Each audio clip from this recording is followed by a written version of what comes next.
This is what we're up to. There's more to you than what you've been experiencing.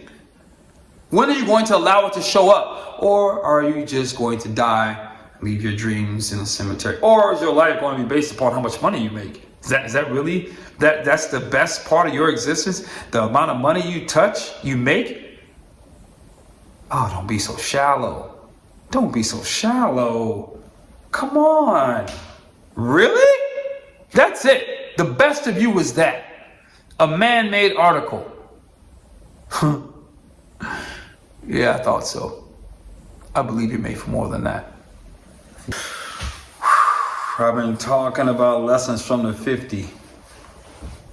What's next? That's the fun part. What's next? And I gotta be honest with you, I don't know. I wanted to get back into a 50 and I wanted to run a 100-mile race, but I took some time off. I had an injury hopping up on a curve one time. I did that improperly. And I did not nurture and take care of myself the way I should have, which would have given me the opportunity to heal, repair, and get back out there. I still want to do it, but here's what it's going to take. It's going to take a new commitment from me, a new commitment of stretching, a new commitment of mobility training, a new commitment of strengthening. Now, I could live on the idea, yeah, I ran a 50-mile, I was that dude for real, true story, more than once. Or I could re-engage and begin to grow and do the work of the stretching, of the strengthening, and of the mobility. But why wouldn't I? Because it's hard. Same reason why you don't.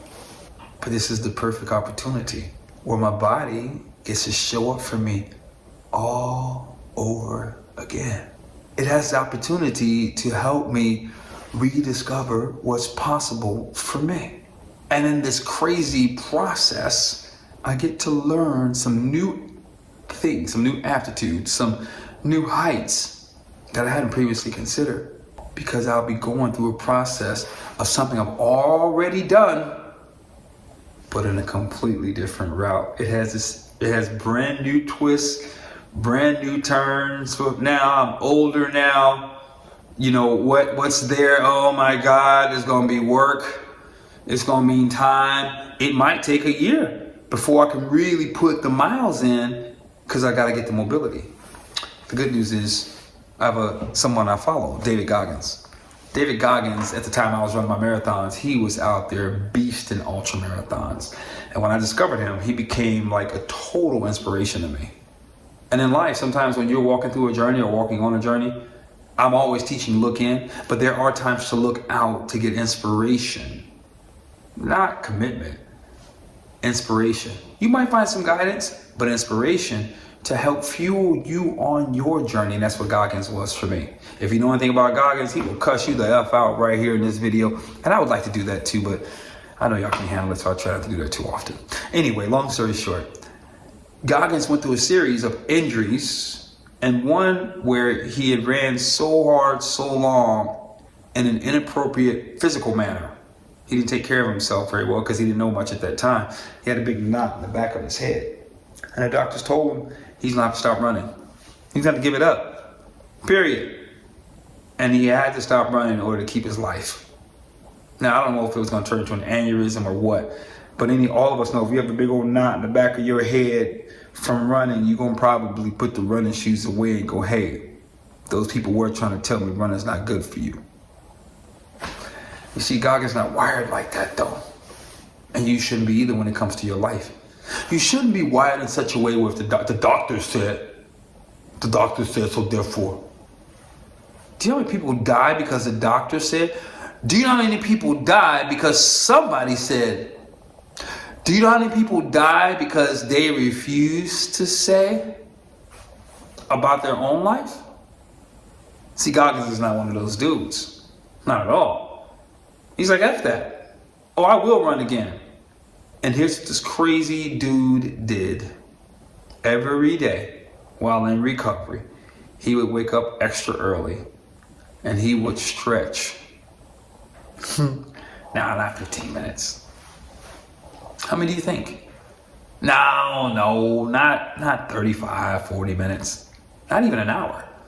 He would stretch for 2 hours every day.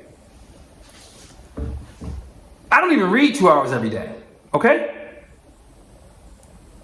But I mean, if I was stretching, I probably could, and that would probably change my life because I would grow a lot faster. I know you're thinking like I'm thinking, like that sounds crazy as hell. Why would I do that? Why would I do that? The real question is, why wouldn't you? Why won't I? What am I so afraid of? What are you so afraid of that you wouldn't do what it takes to grow and expand who you get to be in this life? Why are we conditioned to play so small all the damn time? Do you realize what you're capable of? Well, I need my sleep. I have to get my rest. You know, Marquise, that's why I wouldn't do something like that.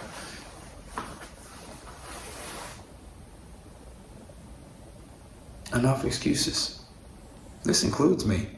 I'm waiting till I move to a warmer climate, guys. To be honest, I'm not trying to run in the cold anymore. I'm good with that. But the stretching game, yeah, I got to get back into it. And y'all can follow me. I'm cool. Most times I might just be sitting on my behind, would have been like this. But see, I learned something. Even in that bend, it's progress. And progress is the only thing that matters. I'm in this mastermind group right now, and we talk about 1%. 1% every day at a minimum. Because if you're at 1%, it gets a little bit better over time. And maybe my head will touch the floor at some point. But the goal isn't to get to the floor, the goal is to do the work. See, and most of us are not ready to do the work because we're used to making excuses and all this other jazz that we feel like makes us feel validated about why we can't and why we won't. I'm just tired of living a pissy life. And if you're following me, you're also tired of that. And so this is probably something you want to take on, or at least join me or encourage me on my journey. Because the deal is, if I'm sitting still every day for 2 hours, not trying to be Goggins, but trying to get my body back sooner than later because I don't know when my time is going to come, then several things are going to happen. I'm going to devour books. I'm going to have time to talk to the people that I love. If they're in the room, we need to have long conversations. I'm going to be there anyway. I can watch a film. Oh, I'm an actor, so I should be watching more films and critiquing them. I could strategize and be working on one of my business plans and sorting through it and thinking through it. I could meditate and just get my head clear so that when I get back off that floor, I can be engaged in the things that need to take place that are going to move business forward, that are going to move family forward, that are going to move me forward, that are going to move relationships forward. So there's so many things I can do if I take my mind off of the work and I make the work routine. I've talked about this before. We've got to make the work routine so that we can rise above it. The gift is only going to come when we're engaging the body, the mind, and the spirit. They must all be engaged for us to get the maximum output in our lives. This gives me a chance to do that. This gives you a chance to do that. I don't care if you stretch with me. It's what are you going to commit to take you to the next tier? This is what we're up to. There's more to you than what you've been experiencing. When are you going to allow it to show up? Or are you just going to die, leave your dreams in a cemetery? Or is your life going to be based upon how much money you make? Is that really, that's the best part of your existence? The amount of money you make? Oh, don't be so shallow. Don't be so shallow. Come on. Really? That's it. The best of you was that. A man-made article. Yeah, I thought so. I believe you're made for more than that. You do too. That's why you're watching this video. Tell you some other cool stuff. As my body stretches more. Oh, by the way, stretching isn't the goal. Breathing. Allowing oxygen to enter into those really stiff areas is the way to do it. It's one of my therapists taught me. It's melting, allowing the body to melt. Don't stretch, don't pull, because all you're gonna do is make it more injury prone. But if you breathe in the position to where you naturally fall, and you just breathe, it melts the body into position, and you get to win over time. Oh, and by the way, fellas, circulation is a good thing for you.